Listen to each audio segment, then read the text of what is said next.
Hi hello, പ്രീതാസ് വ്ലോഗിലേക്ക് സ്വാഗതം. എല്ലാവരും സുഖമായിരിക്കുന്നു എന്ന് കരുതുന്നു. ഇന്ന് ഞങ്ങളുടെ വീട്ടിലെ കൃഷിയും അതുപോലെ വീട്ടിൽ നടന്ന ചില കാര്യങ്ങളും എല്ലാം കൂടെ ചേർത്തിട്ടുള്ള ചെറിയൊരു വ്ലോഗാണ് ഇന്നത്തെ വീഡിയോയിൽ ഉൾപ്പെടുത്തിയിരിക്കുന്നത്. പയറ്, വെണ്ട, പച്ചമുളക് അങ്ങനെ നമ്മുടെ വീട്ടിലേക്ക് ആവശ്യത്തിനുള്ള എല്ലാ കൃഷിയും ഞങ്ങൾ വീട്ടിൽ ചെയ്യാറുണ്ട്. എല്ലാം മിക്കവാറും ഗ്രോ ബാഗിലൊക്കെയാണ് നട്ടുപിടിപ്പിക്കുന്നത്. ഇത് പയർ കൃഷിയാണ്. നേരത്തെ കുറച്ച് പയർ പിടിച്ചിട്ടുണ്ടായിരുന്നു, അതെല്ലാം കഴിഞ്ഞു, വിളവെടുപ്പ് കഴിഞ്ഞു. ഇത് പിന്നീട് ഞാൻ നട്ടതാണ്. ഇത് നല്ല ഒരു പ്രത്യേകതരം പയറാണ്. ഒരുപാട് പിടിക്കുകയും ചെയ്യും. അതുപോലെ നല്ല നീളത്തിലുള്ള വലിയ പയറാണ്. ഇതിൻ്റെ വിത്ത് ഞങ്ങളുടെ വീടിൻ്റെ അടുത്തൊരു ചേച്ചിയുടെ വീട്ടിൽ ചെന്നപ്പം അവിടെ ഇങ്ങനെ പയർ ഇഷ്ടം പോലെ പിടിച്ച് നിൽക്കുന്നത് കണ്ടു. അതിൽ നിന്ന് നല്ല മൊളിഞ്ഞ പയർ നോക്കി 2-3 ഞാൻ കൊണ്ടുവന്ന് വെയിലത്ത് വെച്ചൊക്കെ ഉണക്കി പിന്നീട് ഇങ്ങനെ ഗ്രോ ബാഗിൽ നട്ടതാണ്. ഗ്രോ ബാഗ് നിറയ്ക്കുന്നത് ഞങ്ങൾ ചാണകപ്പൊടി, എല്ലുപൊടി, മണ്ണ്, അതുപോലെ കരിയില പൊടിഞ്ഞത് എല്ലാം കൂടെ ചേർത്ത് അത് ഗ്രോ ബാഗ് നിറയ്ക്കും. എന്നിട്ടാണ് നടുന്നത്. നന്നായിട്ടുണ്ടാവും. എല്ലാം നമുക്ക് വീട്ടിലേക്ക് ആവശ്യത്തിനുള്ള പയറും വെണ്ടയും, അതുപോലെ വെണ്ട നട്ട് കഴിഞ്ഞാലും വെണ്ടയ്ക്കൊക്കെ ശരിക്കും ഉണ്ടാവുന്നുണ്ട് ഗ്രോ ബാഗിൽ. അതുപോലെ പച്ചമുളക് എല്ലാം ഉണ്ടാവും. അതുപോലെ ഈ സീസണാണ് നല്ലത്. കൃഷിയൊക്കെ നന്നായിട്ട് ഉണ്ടാവാൻ നമുക്ക് ഈ ഉണക്ക് സമയമാണ് നല്ലത്.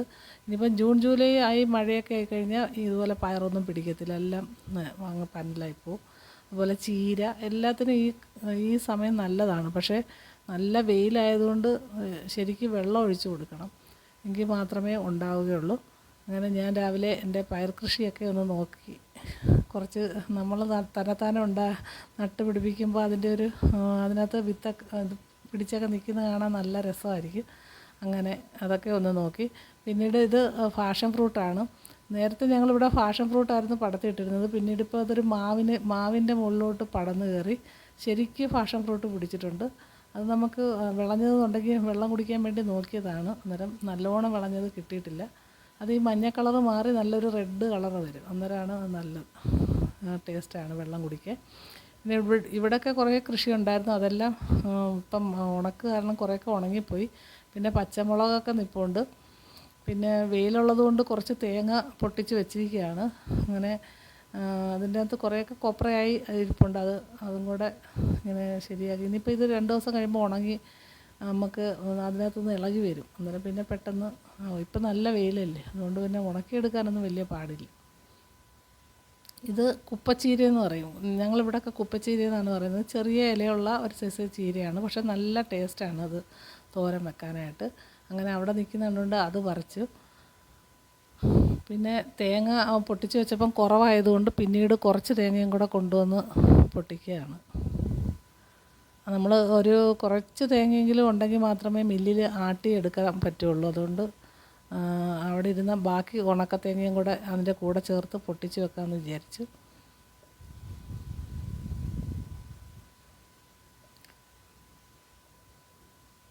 പിന്നെ കുപ്പച്ചീര തോരൻ വെക്കുന്നതിനായിട്ട് ഉച്ചക്കലത്തേക്ക് അതെടുക്കാമെന്ന് വെച്ച്. നല്ല ടേസ്റ്റുള്ളതാണ്. കുപ്പച്ചീര എന്നാണ് പേര്. പല സ്ഥലത്തും പല പേരിലായിരിക്കും പറയപ്പെടുന്നത്.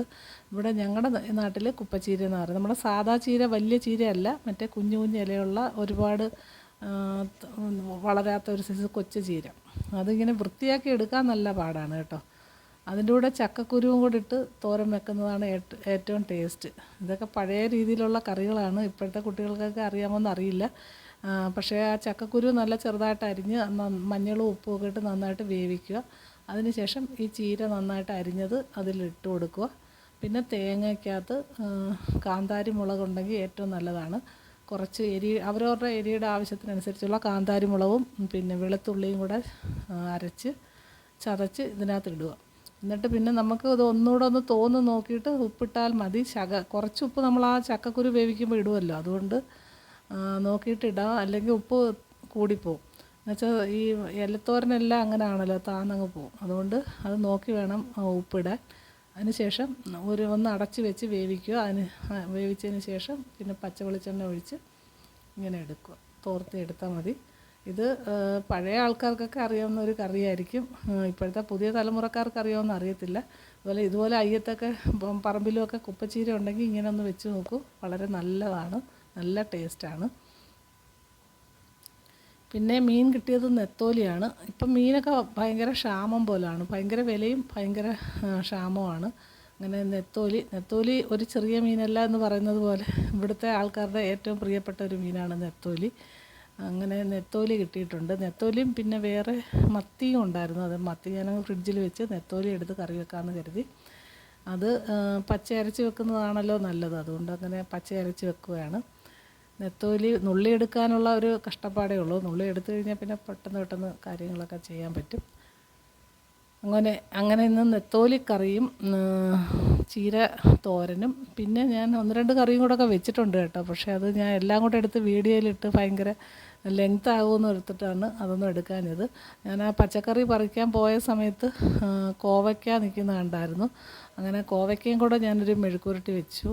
പിന്നെ മാമ്പഴ പുളിശ്ശേരി വേണമെന്ന് പറഞ്ഞുകൊണ്ട് കുറച്ച് മാമ്പഴം, നമ്മുടെ നാട്ടുമാങ്ങ അല്ലായിരുന്നു എങ്കിലും നല്ല മണമുള്ള ഒരു സൈസ് മാങ്ങയാണ്, അത് വെച്ചിട്ട് മാമ്പഴ പുളിശ്ശേരി ഉണ്ടാക്കി വെച്ചിട്ടുണ്ട്. അത് കഴിഞ്ഞിട്ടാണ് ഈ നെത്തോലി പിന്നെ ചീര കണ്ടപ്പം പിന്നെ ചീരത്തോരൻ. അത് പിന്നെ ഫ്രഷായിട്ട് തന്നെ വെച്ചില്ലെങ്കിൽ ചീര ഫ്രിഡ്ജിലൊക്കെ വെച്ച് പിന്നെ അതൊരു ടേസ്റ്റ് മാറിപ്പോകും. അത് പറിച്ചുകൊണ്ട് വരുമ്പം തന്നെ അത് വൃത്തിയാക്കി, അത് ഇച്ചിരി സമയമെടുക്കും ആ ചീര ഒന്ന് വൃത്തിയാക്കി എടുക്കാൻ, അത്രയേ ഉള്ളൂ. അങ്ങനെ ചീരത്തോരനും കഴിഞ്ഞു. നെത്തോലി പച്ച അരച്ച് തേങ്ങ അരച്ച് വെച്ചിട്ടുണ്ട്. മിക്കവാറും ഇതുപോലെ കുഞ്ഞു മീനൊക്കെ നമ്മൾ ഇങ്ങനെ തേങ്ങ അരച്ചാണ് വെക്കുന്നത്. വലിയ മീനൊക്കെയാണ് മറ്റേ മുളക് പൊടിയും ഉലുവാപ്പൊടിയും ഉപ്പൊക്കെ ഇട്ട് പുളിയും മുളകും അരച്ച് വെക്കുന്നത്. കാരൽ നെത്തോലിയൊക്കെ ഇങ്ങനെ വെക്കുന്നതാണ് നല്ലത്. പിന്നെ നെത്തോലി തോരൻ വെക്കുന്നത് നല്ലതാണ് കേട്ടോ. അങ്ങനെ ഇതൊക്കെയായിരുന്നു ഞങ്ങൾക്കുള്ള ഇന്നത്തെ ഉച്ചയൂണിന്. അത് കഴിഞ്ഞിട്ട് പിന്നെ ക്ലീൻ ചെയ്യൊക്കെ ആണ് വലിയ ഒരു പരിപാടി. അങ്ങനെ ഞാൻ നെത്തോലിയുടെ പ്രിപ്പറേഷൻ കഴിഞ്ഞിട്ട് അടുക്കളയൊക്കെ ഒന്ന് ക്ലീൻ ചെയ്യാമെന്ന് വിചാരിക്കുന്നുണ്ട്. അതെല്ലായിടും ഉണ്ടല്ലോ, എല്ലാവരും ഇതുപോലെ പാചകമെല്ലാം കഴിയുമ്പോഴാണ് ഏറ്റവും വലിയൊരു ടാസ്ക്കാണ് നമുക്ക് വീട് ക്ലീൻ ചെയ്യുക എന്നുള്ളത്. അതാണ് നെത്തോലിയുടെ പരിപാടിയൊക്കെ കഴിഞ്ഞു. അങ്ങനെ അവിടെ ഇരിക്കുകയാണ്. അപ്പോഴും ഞങ്ങളെ വീട്ടിൽ വരുന്നൊരു കൊച്ചുണ്ട്, അതങ്ങോട്ട് വന്നു.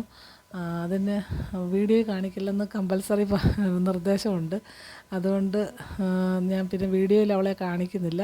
ആ കുട്ടി അവിടെ ഇരിപ്പുണ്ട്. അങ്ങനെ അവളോട് കുറച്ച് നേരം വർത്തമാനമൊക്കെ പറഞ്ഞു.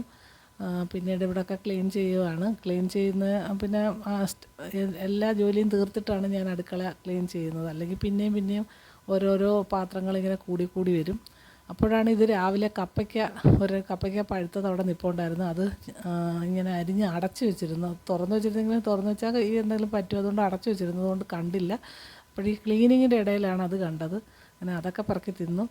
പിന്നീട് അടുക്കളയെല്ലാം ക്ലീൻ ചെയ്ത് കഴിഞ്ഞു. ഇനി ഉച്ചയ്ക്ക് ഉണ്ണാനുള്ള സമയം 1 മണിയൊക്കെ ആകുമ്പോൾ ഞങ്ങൾ ചോറൊക്കെ ഉണ്ണും. അങ്ങനെ തോരനും കോവയ്ക്ക മെഴുക്കുരട്ടി പിന്നെ പിന്നെ മാമ്പഴ പുളിശ്ശേരി പിന്നെ നെത്തോലി കറി. മാമ്പഴത്തിനൊന്നും ഇപ്പോൾ ക്ഷാമമില്ലല്ലോ, അങ്ങനെ അതും കറി വെച്ചു. അങ്ങനെ ഞങ്ങൾ വിശാലമായിട്ട് ഉച്ചയ്ക്ക് ഉണ്ടു. ഇത്രയൊക്കെയുള്ളൂ ഇന്നത്തെ വിശേഷങ്ങൾ. നാളത്തെ വിശേഷങ്ങളുമായിട്ട് നാളെ വരാം. ബൈ.